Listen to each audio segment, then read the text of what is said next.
오늘 하나님께서 우리에게 주시는 말씀은 요한계시록 8장 1절에서부터 13절까지의 말씀입니다.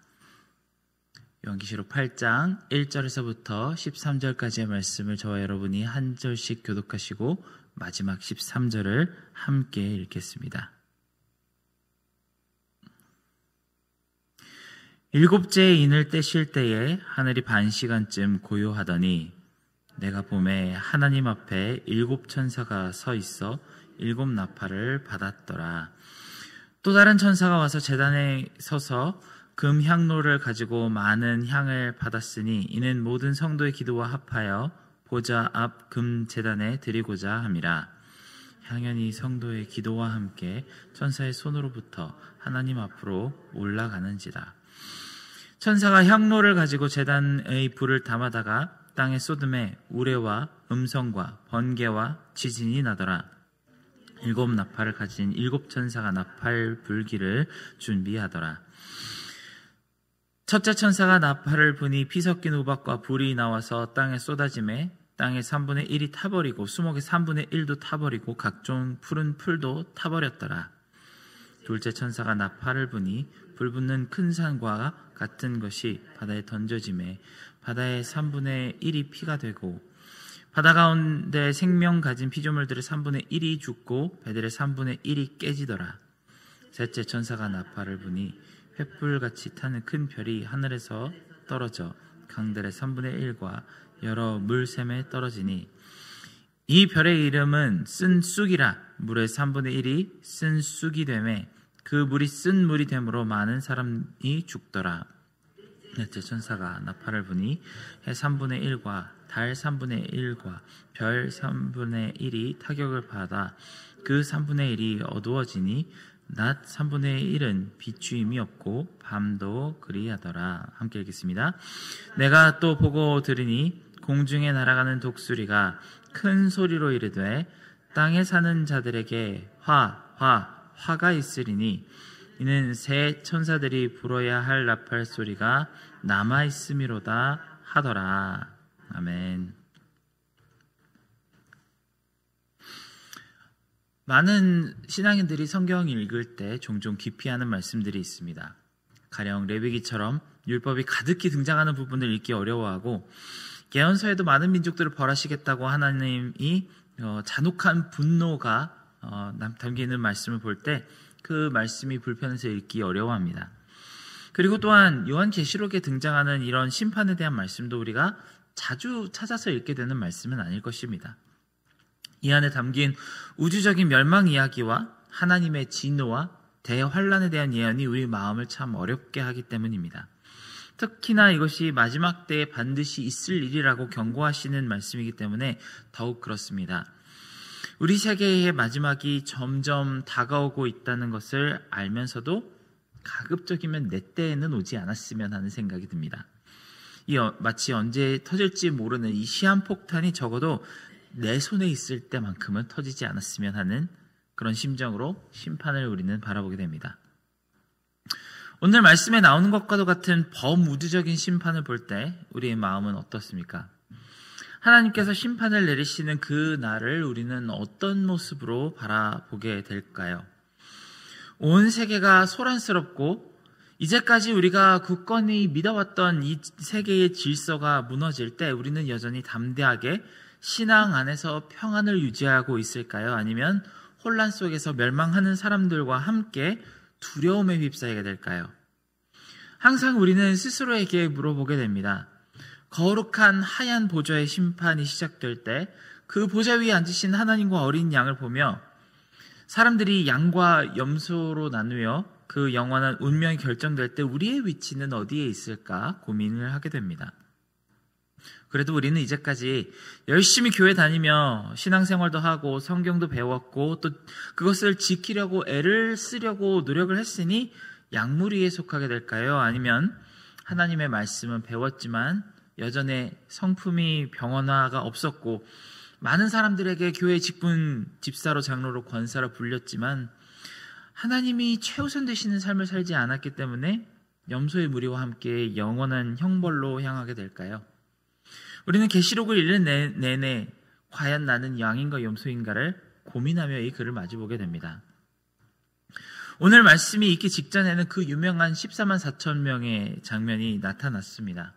어제 최 목사님께서 잘 해석해 주신 것처럼 분명 하늘나라 심판대 앞에서는 이렇게 주의 백성으로 인침을 받는 사람들이 있고 그렇지 못한 사람들이 있을 것이라고 명확한 메시지를 전달합니다. 이 글을 보실 때 어떤 느낌이 드십니까? 여러분은 각자가 이 마지막 날에 셀 수 없이 거대한 무리와 함께 예수님 보좌 앞에서 구원하심이 보좌에 앉으신 우리 하나님과 어린 양께 있도다라고 고백을 하시겠습니까? 아니면 뒤에 이어지는 심판의 고난으로 참여하시겠습니까? 이 영광스러운 개선이 있은 후에 마지막 7번째 봉인이 뜯어집니다.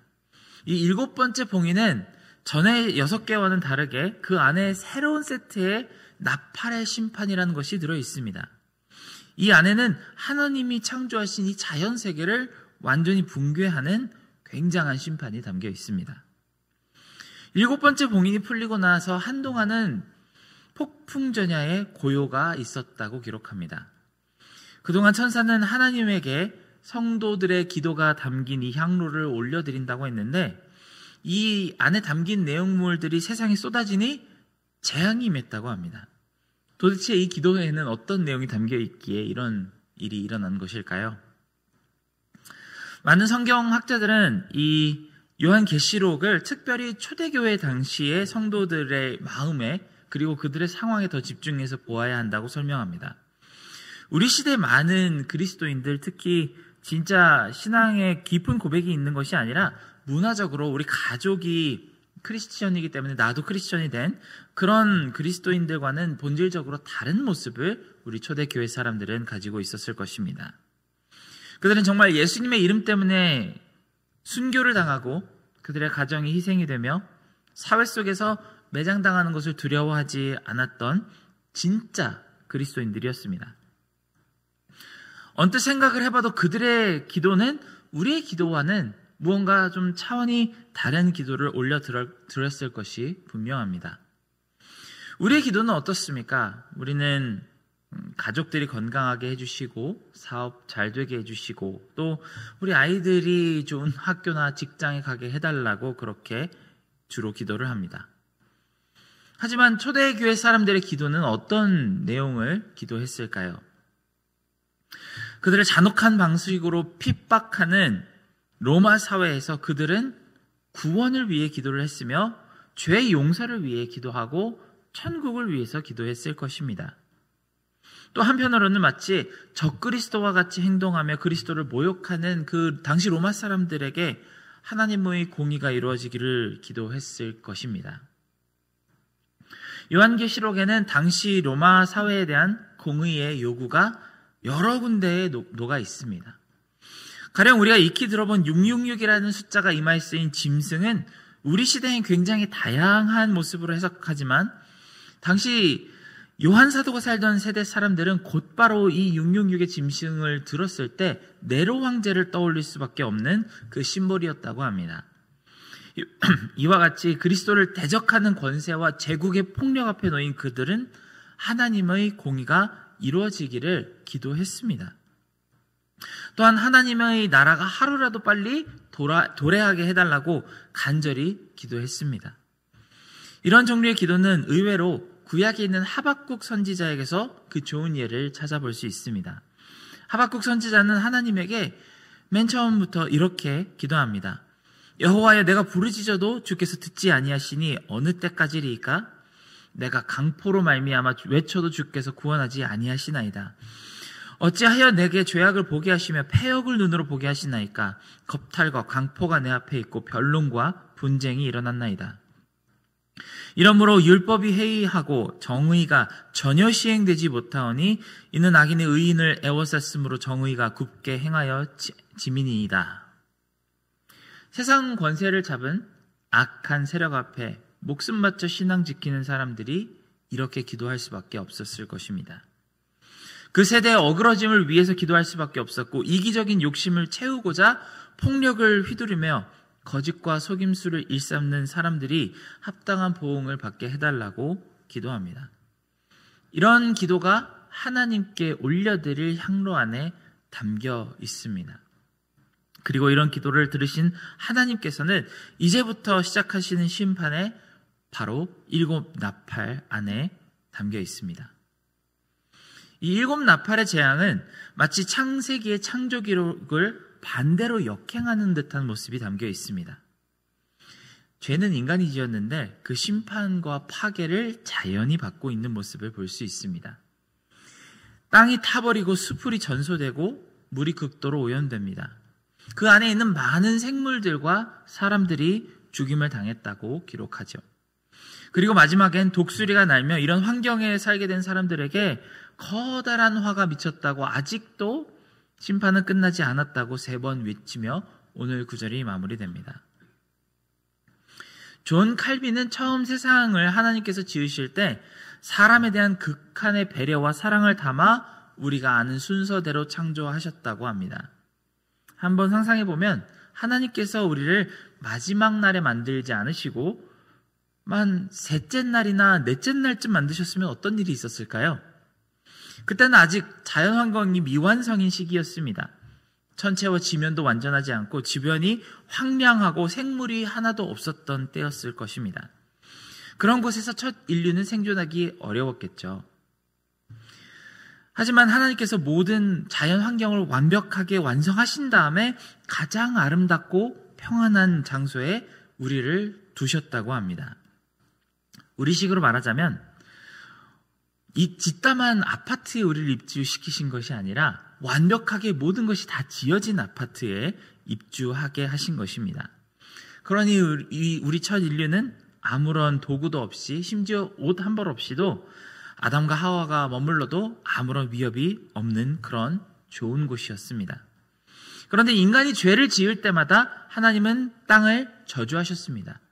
아담이 죄를 범했을 때도 땅을 저주하셨고 카인이 죄를 지었을 때는 그 땅의 저주를 더 깊게 하셨습니다. 계속 이렇게 나와서 보면 아합 왕의 때에도 그 죄 때문에 몇 년 동안이나 비를 내리지 않아 땅을 저주하셨다고 합니다. 인간의 죄에 대해 경고하시고 심판하실 때마다 자주 하나님은 자연을 저주하시며 파괴하시는 모습을 볼 수 있습니다. 왜냐하면 하나님의 넓고 크신 일반 은총이 자연 세계에 있기 때문입니다. 그리고 이제 이 놀라운 창조 세계를 이 계시록 말씀에 파괴하시는 모습을 볼 때 우리는 태초부터 하나님께서 우리에게 한량없이 부어주셨던 이 자연 은총의 자비가 전부 소진되었음을 알 수 있습니다.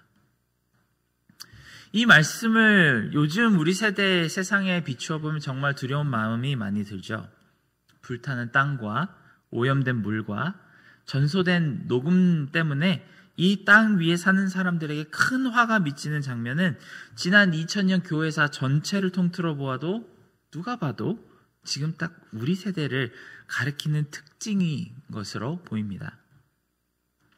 특히 많은 과학자들은 지난 2020년경부터 자연의 어느 한 임계점을 넘었다는 이야기들을 자주 합니다.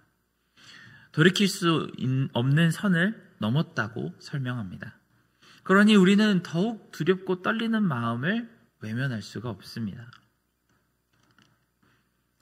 우리는 성경에서 여러 번 우리에게 경고하는 것처럼 이제는 깨어서 근신해야 할 때입니다. 베드로 사도가 경고하는 것처럼 사탄이 우는 사자와 같이 삼킬 자를 찾고 있다고 합니다. 그러니 때를 아끼고 믿음을 더욱 굳건하게 다지며 오직 십자가로 악을 대적하는 방법을 배워나가야겠습니다.